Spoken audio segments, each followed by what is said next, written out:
अस्सलाम वालेकुम। ये जो वीडियो बना रहा हूँ मैं, इससे पहले कहा है, रमज़ान में कहा था कि ईद के बाद बनाऊँगा मैं बांद्रा ब्लास बॉम्बे सेंट्रल का और कुर्ला का, लेकिन ये बाद में बनाऊँगा मैं।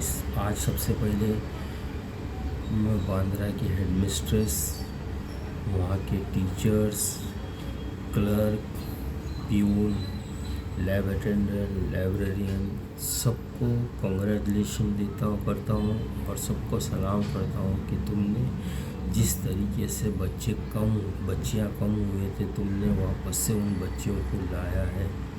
अब ये अल्लाह बेहतर जानता सच में लाया है या गलत लाया है, लेकिन आपने मेहनत की है, इसके लिए आप मुबारकबाद के हकदार हो, इसलिए मैं आप सबको मुबारकबाद देता हूँ।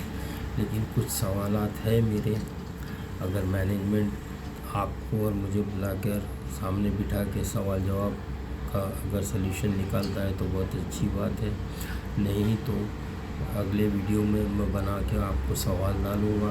अगर आपके जवाब देना है तो दे सकते, नहीं तो फिर कुछ दूसरे लोग भी वही उसको इस्तेमाल कर लेंगे। अब मैं आता हूँ असली मुद्दे पे कि जो मौलाना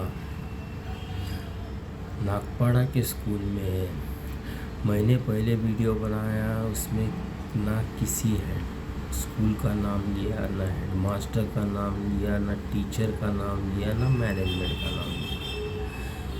तो इस मौलाना को क्यों मिर्ची लगी है, ये मौलाना क्यों भड़का है? इसका मतलब ये चोर है। चोर रहता तो ही वो अपनी सफाई देता, बिना चोरी के या वो कोई अपनी सफाई नहीं देता।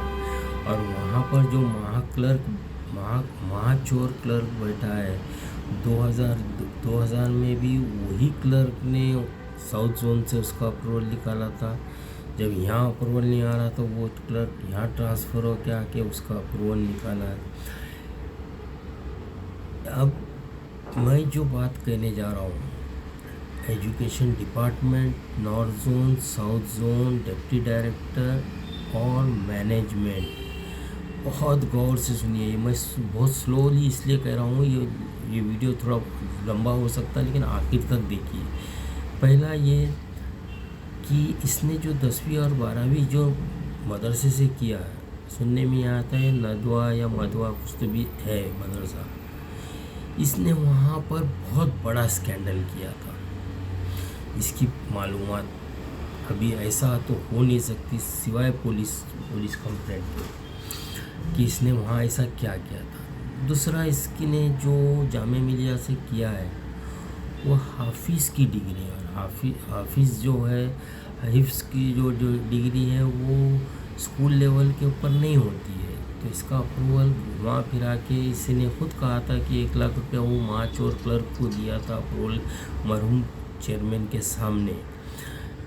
उस वक्त की कमेटी के मेंबर भी मौजूद थे और हेडमास्टर भी मौजूद था, क्लर्क भी मौजूद था, तो इनसे ये दरियाफ्त कर लिया जाए। अब आता हूँ दूसरे मुद्दे पे। मैं इसीलिए उससे मैं वीडियो निकाला कि मैंने जब पर्सनली वाइस प्रेसिडेंट से अकेले में बात की, प्रेसिडेंट साहब ने इंटरेस्ट बताया और सही समझा, तभी ताबड़तोड़ फ़ोन कर वेरी नेक्स्ट डे कमेटी बनाई है 7-8 लोगों की। उसके वेडनेसडे में मिला, थर्सडे कमेटी बनी, फ्राइडे के दिन उन कमेटी मेंबर में से एक कमेटी मेंबर ने नागपाड़ा के स्कूल में गई और वहाँ पर से उनकी चोरी पकड़ी। फिर मंडे के दिन 2 टाकी के स्कूल में गई, वहाँ पर चोरी पकड़ी। अब 2 टाकी के स्कूल का मैं जो कहने जा रहा हूँ कि गवर्नमेंट का एक GR निकला गया था कि जहाँ पर बोगस बच्चे पाए जाएंगे, वो हेडमास्टर, उस स्कूल के हेडमास्टर, टीचर और संस्था चालक के ऊपर फौजदारी गुनाह दाखिल करेगा। जब ये कमेटी ने वहाँ देखा बच्चे बोगस है, उसी वक्त क्यों नहीं निकालने के लिए निकाला? इस हेडमास्टर ने अब ऐसा किया है कि संच मान्यता मिलने के बाद बच्चों को निकाला। और ये खुद तो फंसा ही फंसा, टीचरों को भी फंसा दिया और मैनेजमेंट को भी फंसा दिया। आप सिर्फ उसको मेमो दे, उसको और नागपाड़ा वालों को 4-4 5-5 मेमो दे, ये एक सोल्यूशन नहीं है। मेमो दे रहे वो लोग को मालूम है हमको मेमो मिलने वाला, हमको कुछ नहीं, जवाब भी नहीं भी दिए तो कुछ नहीं होना। इनकी काबिलियत नहीं है हेडमास्टर के लिए। ये दोनों को ऑप्शन दीजिए कि ये वीआरएस ले ले, नहीं तो इनके ऊपर इंक्वायरी कमेटी बना के इनको टर्मिनेट करिए।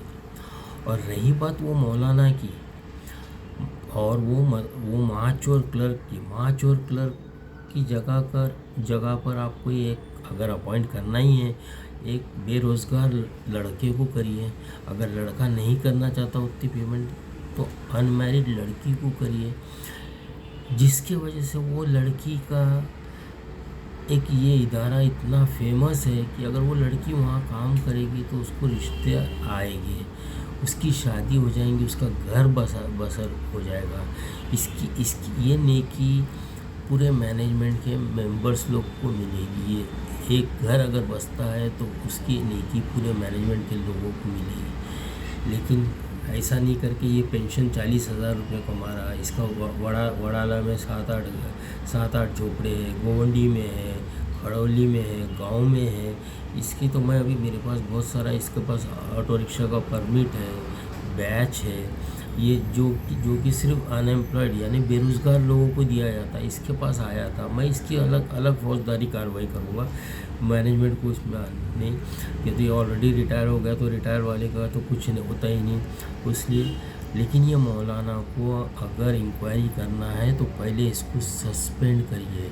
कि हाँ, एक सबसे बड़ी बात, मेरे इदारे के टीचर्स, हेडमास्टर, क्लर्क, प्यून, मैं आप लोगों से एक रिक्वेस्ट करता हूँ, ये मौलाना का डायरेक्ट कनेक्शन अल्लाह ताला से है। ये यहाँ बैठे बैठे आपको बता देंगे कि आप जन्नत में जाने वाले हो या दोज़ख में जाने वाले हो, आपको दफनाया जाएगा या आपको जलाया जाएगा। क्यों? तो ये मेरे हेडमास्टर, जो कुर्ला का भी हेडमास्टर, उनको रेलवे कुर्ला के प्लेटफॉर्म पे मिलकर कहा था कि वो हेडमास्टर, मैं और एक टीचर, ये तीनों जहन्नम में जाने वाले। तो इससे अंदाज़ा लगाइए ना कि ये इस मौलाना का डायरेक्ट अल्लाह से कनेक्शन है। अब और उसके दो शागिर्द है, एक टाई वाले बाबा और एक महाचोर वाले बाबा। ये दोनों को पहले आप कांटेक्ट करिए, फिर उनसे पूछिए कि कितनी फ़ीस है, क्या है। ये डायरेक्ट आपको बता देंगे कि आप जन्नत में, अगर आप दोज़ख में जाने वाले हैं तो फिर इससे आपका सल्यूशन मिल सकता है। इसलिए ये मौलाना को छोड़िए मत, इनको पकड़ के रखिए, बहुत काम के है। और मैनेजमेंट को अगर सच में इस मौलाना की इंक्वायरी करना है तो पहले इसको सस्पेंड करना पड़ेगा। क्यों? तो ये वहाँ के रिकॉर्ड टेम्पर कर सकता है, वहाँ पर रह के अपना इल्म इस्तेमाल कर सकता है। हाफिज़ है या क्या है पता नहीं। जितने मैंने मौलाना देखा आज तक इस तरह के कोई बोलता नहीं है। और लास्ट में ये कहना चाहता हूँ कि अगर मैं आज बनाया और मौलाना ने 8 साल पुराना जो वीडियो मैनेजमेंट का था, मरहूम चेयरमैन का, और मेरा डाला, तो बिना परमिशन के इसने अपलोड किया, तो इसके लिए वो इसके ऊपर एफआईआर मैनेजमेंट कर सकता है। मैं तो कहता हूँ कि मैंने तो मेरी वालदा के हाथ की और मेरी बीवी के हाथ की रोटी बहुत खा चुका। अगर आपको लगता है कि मेरा वीडियो बनाना गलत है, आप मुझ पे भी एफआईआर करिए और उस मौलाना पे भी एफआईआर। जाने दीजिए ज़रा, जेल की रोटी है, दाल रोटी भी हम लोग खा के आ जाए। अगर मैं सच्चाई पे हूँ तो मेरा रहेगा, अगर गलत हूँ तो आप लोग समझ सकते हैं। मेरा कोई मंशा नहीं है वीडियो बनाने का। और जो बांद्रा का कह रहा हूँ कि आप अगर बुला के सामने बिठा के मैं जो सवाल करूँगा, अगर वो सेटिस्फाइड है, नहीं तो उसका सल्यूशन ऑन द स्पॉट निकल सकता है। अगर मैं मुतमईन नहीं हूँ तो मैं बता सकता हूँ कि उसका सल्यूशन किस तरह से करके बच्चों को वापस बुलाया जा सकता। इतना ही कह के मैं अल्लाह हाफिज़। अब मैं नमाज़ के लिए जाने के लिए तैयारी कर रहा हूँ। मैं झूठ नहीं बोल रहा हूँ, इतना मेरा कोई मंशा नहीं है मैनेजमेंट को बदनाम करने का। मैं चाहता कि मैं हेडमास्टर अगर बना होता तो ये सुधार लेके आया होता, लेकिन मैं नहीं बना। तो अब बाहर रहकर मैं पूरे सिस्टम को सुधारना चाहता, क्यों तो मैनेजमेंट के पास इतना टाइम नहीं है कि हर एक चीज़ को देखते बैठे। उनके पास तो जो उनके रहते वही आके उनको जो मैसेज देते उसी से चलता। इसलिए अल्लाह हाफिज़। और आप जो कार्रवाई करना चाहें मुझ पे भी कर सकते हैं। मैं बेफिक्र से कह रहा हूँ कि बहुत दिन हो गए। हो सकता गांधी जी की तरह मुझे भी जेल में जाके कुछ दाल रोटी खाना पड़े, और उस मौलाना को भी भेज दीजिए ताकि दोनों हम मारे के लड़ाई कर सकें। इतना कहकर मैं अपना आज का वीडियो ख़त्म करता हूँ। अल्लाह हाफिज़ और बासी तिवासी 84 ईद मुबारक आप सबको।